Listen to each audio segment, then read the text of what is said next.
car, the rules are kinda different when you're badding up the game. Straight, badding up the game, bad it up again. So we're bringing it back to 2004. But this is not 2004. This is freshman year. Okay, UConn Huskies. Man, that team was, oh my goodness, Khalid Al-Amin with Rip Hamilton. Man, that Huskies team, boy. Anyways, it was summer of 2001. Went to Minnesota, visit my aunt. I was like, yo, I gotta have my Khalid Al-Amin jersey right here, boy. A little throwback. It was a throwback even then because they were in the late 90s, 97, 96, 97 was their freshman year. Besides the point, ladies and gentlemen, we're gonna fast forward a little bit or go back in the past, 2004, right? And it involves my car again. Now let me tell you something, right? This is a 2001 E46 BMW 325i black on black, 18-inch rims. Reflexes like a cat. Oh my God. I felt like a god in that car. That was my baby. That was my most prized possession. So you can understand that a lot of these stories involve my Beamer. It was an essential, especially when you live in Southern California. You gotta have a car, man. Get in one place to another. And I say that because this is where the story begins, right? One of the stories, again, my car. I went through a lot with that car. Good things, bad things, a little bit more good things, which I won't be able to disclose. Let me just say, it was leather in there. Backseat. Here's the thing, that car technically was under my name, okay? It's in the insurance, that's my car, my name, but I was only, 19 years old, right? So there were times where I was not allowed to take the car out, okay? Especially leaving the city, which I did on various occasions. I'm 19, I'm living in the suburbs, driving around a BMW, you know what I'm saying? You don't think I'm gonna take that to CSUN? Drop my homies off in Northridge? Go check out my ex-girlfriend in Riverside? My BMW, my most prized possession at the time. I took advantage of it. Of course I'm gonna take advantage of it. I would sneak out, take the car into places I'm not supposed to be at. That's what we do as stupid-ass teenagers. The thing is, back then, one of my ex-girlfriends happened to live in Riverside, okay? Riverside, whoo! Listen, it's been way past over a decade, so I don't know if it's the same Riverside that the way I left it. Let's just, for people outside of California, who are not California natives, Riverside is a very, how do I say this without being mean, a very undesirable place to visit or to even be near. Anyways, point is, Riverside, from where I lived, was basically about 2 hours. 2 hours. It's basically a 2-hour drive if you're going the speed limit, which I never did, of course. I went over the speed limit, not by much, maybe 5 or 15 or 20 miles per hour. Point is, I'm a classic romantic, all right? I'm a hopeless ass romantic. That's who I am. I bleed, you know what I'm saying? All the romance and the heart. I wear my heart on my sleeves, okay? So that means I'm gonna do things, go out of my way to see the woman that I love. Now, back then, my ex-girlfriend, she lived in Riverside, the undesirable place. And of course, every weekend or whenever I had the chance, it was a day off or something, I would take my car, almost 2-hour drive, even though, going at my speed, it was like an hour, 40 minutes, maybe 45, give or take. And I know what you're thinking, oh my God, Moody, you must love that girl. She be living in Riverside and you going there to Riverside to see her? Yes, see, that's what I'm telling you. Man, what I love hard. And we'd go to different places, even though Riverside is very not so fun place, very boring. We went different places. We went here, we went there. Of course, in my car. And it's premium gas, my friends. Not cheap. But at the end of the day, it didn't matter. I was there for a woman that I thought I was truly in love with and I was going to be with for the rest of my life. Of course, that's how we all think. Well, not all of us. Most of us we think we're in love and we plan out the entire future together, But there are very rare cases, very rare occasions where, you fall in love with your high school sweetheart. You fall in love with your high school sweetheart, you get married, and you have a kid, who is now my nephew.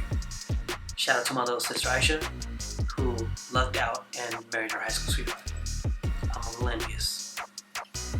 Now you gotta understand, my most prized possession, that means I take care of it. I was anal about that car, like just to keep it clean, get it, washed as soon as there was dirt on it, which you're not supposed to do. It kills the fucking paint.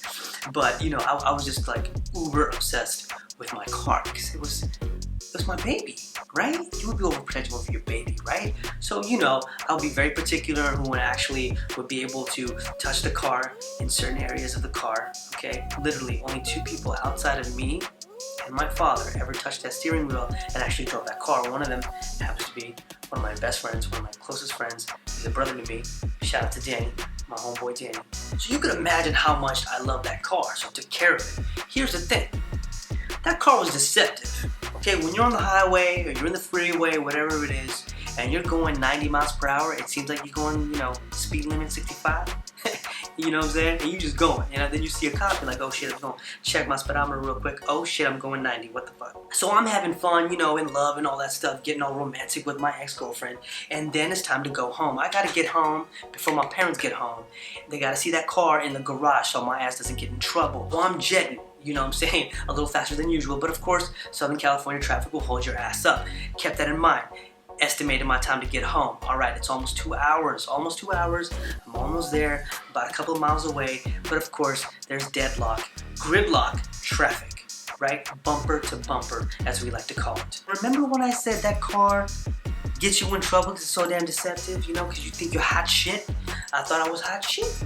I thought I was Michael Schumacher up in that car. So I'm sitting there in traffic, right? Listening to my music, bumping the latest album that came out. Can't remember what it was. Hip hop, probably, obviously. So I'm taking out, I'm switching the discs, right? I'm switching the CDs. Remember them shit? So I'm looking for the CD. Unfortunately, little butterfingers. I'm tired. It's late. We're in traffic. I dropped the CD on the floor. Kids, you drop something on the floor in your car and you're on the freeway, you fucking leave that shit there. But I'm not going anywhere. We're in gridlock, right? It's bumper to bumper. It's gonna take a while for the damn cars to move. When we're gradually, slowly moving, you're in a very turtle pace, very tortoise pace. So me, the professional that I am, the professional, the Jason Statham and the transporter, because that's how I fancied myself to be. I drop the CD, what do? Just to make sure my foot is on the brake. Okay, so nothing happens. I reach down. I bend over. I'm reaching down. I see the CD. I gotta, I'm cool. I'm cool customer. I've always been cool. I reach over.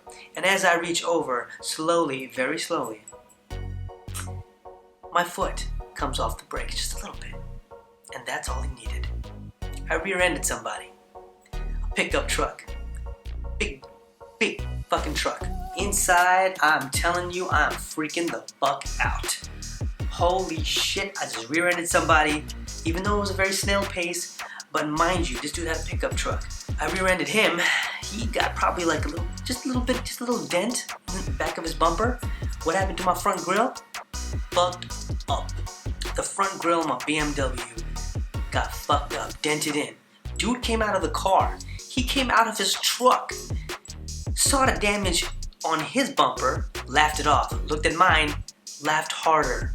We thought it was cool, but of course I'm still freaking out. You know what I'm saying? I get home, I'm in the garage, park the car, I come out, right in the front of the car, I see the damage, and I am royally fucked. What do I do? I deny it. If my father finds out and he sees the front of that fucking car, I lie. I lie till it goes to my goddamn grave. But guess what? I'm not dead yet, so if my dad's watching this video, Dad, that dent in front of the car, that wasn't some random ass car that backed up into our car because you parked in a very unsafe part of the street in next to Sierra Vista Junior High. That was not some random guy. That was me. I rear-ended somebody. Fortunately, the insurance covered that, and I lied through my fucking teeth. I totally lied through my fucking teeth. My dad knew what was up. He knew what was up. You see, when we're young kids, right, when we're teenagers, or even in our 20s, we lie to our parents, think we're clever and shit, making witty ass remarks, trying to get ourselves out of it because we think we're like the best con men around. They know what's up. Your parents know what's up. They ain't stupid. They know the goddamn tricks, And my mother, of course, God rest her soul, she protected me, defended me, even though, I was 100% guilty. That's it. I rear-ended somebody. First time ever. Got into a traffic accident. Never got in trouble for it. No legal action was required. Thank God. So even till this day, I plead my innocence. It's 2020. I'm innocent. So kids, I cannot stress this enough. Please be responsible. You know what I'm saying? And I'm not talking about speeding in residential areas. I'm talking about always paying attention. Pay attention to your surroundings at all times, 360. I mean, don't do that. That's unsafe. But you know what I'm saying. But yo, true story.